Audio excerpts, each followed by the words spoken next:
All right, guys, so back with another Mat Chat with Coach Corey. Today we're talking about training through injury. Injuries suck, but they're a part of it. You can't live an active lifestyle and avoid them entirely. So Coach Corey is going to give you some advice on how to continue your journey in martial arts even when you're injured.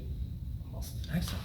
All right, guys, so the first thing I'm going to say and start this off with is you got to stay positive.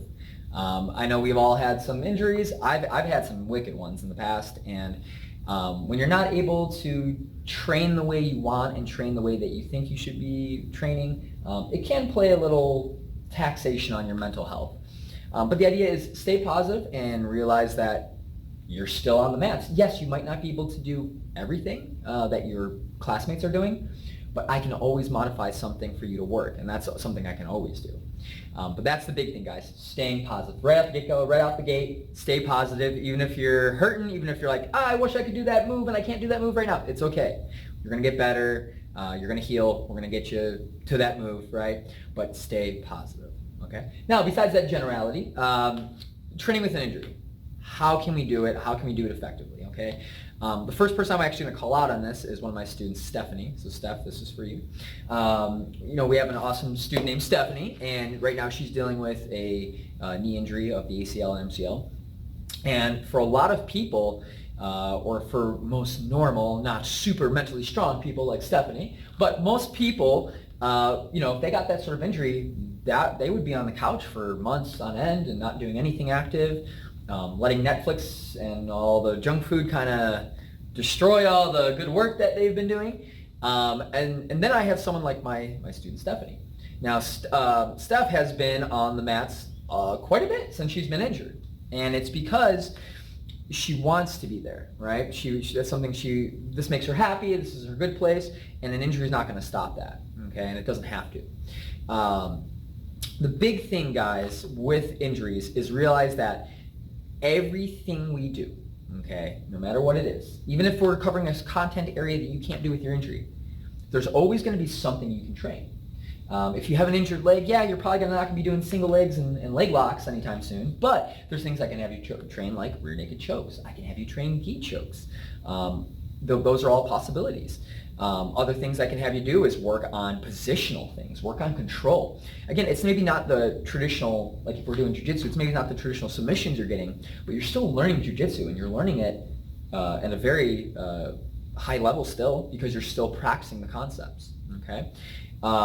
Even in Muay Thai, and it's a little bit harder because jiu-jitsu, we can be on the floor a little bit, but even in Muay Thai, I've had some people that have had some toe injuries, some foot injuries, and we're still able to train. Right? I modify. I give them, maybe if they got a leg injury, I'm working more boxing. Or if they got a shoulder injury, I'm having them work more kicking.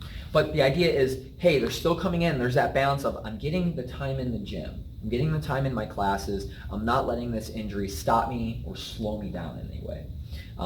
That's the big thing. Making sure you're coming to class so I can give you those mods to train. That's a huge one for me. I love it. Yeah, first of all, I think Stephanie is like the perfect template of how to deal with an injury. Yes. I remember when it happened, I was meeting with somebody, telling them about how awesome jiu-jitsu is and how it's completely safe and they don't have to worry. And then she gets injured, and right away she's assuring the person, don't worry, this stuff doesn't normally happen. And then, in my mind, I'm thinking, oh man, how long is she going to be out for? Yeah. She was back like maybe the next day, and she was just coming just to even watch. Yeah. And then that's a huge thing, guys. Like, let's say you're at the start of your injury, because you just brought this up. This is great talking point. If you're at the start of your injury where you're even too injured to train, just by you coming in, viewing your classmates doing the techniques and asking me questions, you're going to learn. Mm-hmm. And it's even during that time I say, bring in a journal. If you want video me. Take your camera out, take your phone out and video me. Video the techniques. We can always learn by viewing and talking about it. Then when you do get a little bit better, like where Stephanie's at now, where at first she was pretty much, she couldn't get up from standing to the ground. Now she can do that. And this past weekend in my saw class, she was doing arm bars from mount with the torn ACL, MCL, and she was doing it fine without any pain because she was training it right. We modified it for her. Right? Stephanie is the perfect template for that. Like, hey, this is gonna, suck for a little bit, but I'm gonna take care of it, and she has been. Another thing is just, if you ever get injured, y'all, rehab the injury. Don't neglect it. Don't just take ibuprofen and think that's okay. Make sure you're taking care of your injury, but come into class and make sure that you're still getting the work in, and not only the work, but you're still getting the connection with your classmates. I know for me, like, that was a big thing back in the day when I was injured. I had a really bad ligament injury after actually my first pro jiu-jitsu fight. And I was out for about a month with no training. And I just remember feeling the sad disconnect from my training partners and my teammates, and how I just, like, physically missed being around people that had the same goals as me and same ideas as me, and that kind of sucks. So, like, if you can make it in, you'll still maintain that connection with your classmates, and then you won't have that, like, oh, are they forgetting about me, or oh, no one's gonna remember that I was a great training partner. And it's like, no, you're still part of the class, you're still training, we're aware of you. That's awesome. Yeah, that's gonna keep you motivated, keep your head in a good spot. Yeah, it's going to keep you from getting into the pity party of, I'm hurt, I'm injured. You're like, hey, I may be injured, but I can still train. And I know for me, like, that was always a big thing. If I was injured, yeah, it was unfortunate. And like you said before, it sucked. But it's better to be injured and train than to be injured and not train. Yeah. Yeah. And let me ask you this. If you want somebody to be really good at landing a jab, what would you do in sparring? Like, you'd make them only throw the jab, or so, you'd take away all their other tools and say, you only get to jab. That's a lot of times. In fact, actually, when I was younger, I was trying not to drop an ice cream cone when I fell off my bike, and I saved the ice cream cone, still got to eat the ice cream cone, but broke my wrist in the process. But anyway, so I couldn't use my hand. My head movement got really good, and my jab got really good, because all of a sudden I couldn't use my left hand. I'm a southpaw, but I wanted to still keep training. So this hand basically went behind the back because it had a big old cast on it, and so I couldn't hit with it, obviously, plus it was broken. So all my defense just became trying to duck under. Now my partners took it easy on me, didn't crack me, but I had to use my jab. I had to use my head movement because my hand was just down to my side.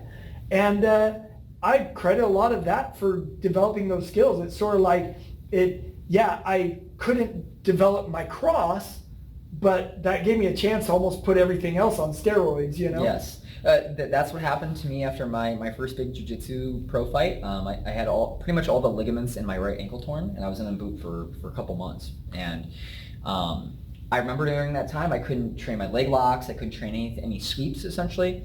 All I trained for that time period were collar chokes and wrist locks. Next tournament I went to, can you guess what I won with a lot of my matches with? Collar chokes and wrist locks, right? And to me, that just showed, wow, I actually trained through my injury. When I went to go compete next, I won with the things that I was training with. It wasn't in vain. It was actually totally beneficial towards my skill set, my repertoire.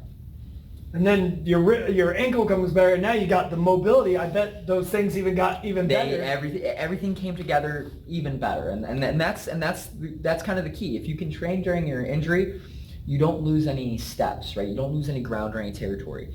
You might be a little slower at walking through that territory, but you're not just losing it and get knocked back. One thing that's always frustrated me with an injury is best example is like bench press. Like if I'm working hard to see so I'm talking more fitness now, but hard numbers are a little bit easier to see. So I'm seeing my numbers go up on my bench press, and then all of a sudden I have a shoulder injury from something, and I can't bench press. And then the first time I get under the bar and I'm going to bench press, and now I can't even put up the weight that I was putting up at maybe the beginning, or it's like these are all goals that I've already surpassed. It sucks to feel like I've gone backwards again. Something that's helped me with that, first of all, there's muscle memory, you get it back fast. But then it's like riding a bike. Yeah. But the other thing was, I heard somebody say, take that as an invitation to focus on something new, like listening to your body. All of a sudden, mindfulness. Usually I get I've got my headphones on, I'm just pumping these out. All of a sudden it became, well, now I need to do stretches, and I can feel if I move my shoulder in certain ways, it's pop, pop, pop, pop. And so just going, this is a time to almost do a yogic almost like meditative and like to actually connect with my body and like notice what's going on. And instead of seeing it as a setback, it was almost like it's time to direct my energy elsewhere. And then when I can come back and redevelop my strength, now I've got the benefit of better body awareness as well as that strength. No, that's something that, if nothing else, psychologically helps me. Definitely. Also, somebody else worth pointing out is Calix. Oh yeah, Calix. You mentioned the boot. Yeah, so he's one of my Muay Thai students, and he had a little toe injury where he was he's still in a boot. He's going to be getting off it soon, but never once did he miss class. Yeah. He came in, at the start of his injury. Again, it was a little bit more serious, so I had him work on the bag, and I had a whole board of combos that he worked on the bag. And then when he felt better, I said, hey, join in on the partner stuff. And he started joining back on the partner boxing stuff and a lot of the clinch work. And now it's to the point where he's got a lot of the mobility back. He just has the boot on. Just make sure he's going to be safe for the next little part of the journey on that. But he was throwing kicks with his good leg. He was using his boot leg to post, and he was just kicking very controlled light with his opposite leg. And to me, that just him, Steph, those are the people that inspire me. Yeah. The inspirational dude is not the ripped dude who's coming 6 days a week. I know he's going to do it anyway. It's the person that has an injury where you have to not only beat yourself mentally to get in there, but you're going to have to work harder physically, and you still come to class. You're the student that inspires me.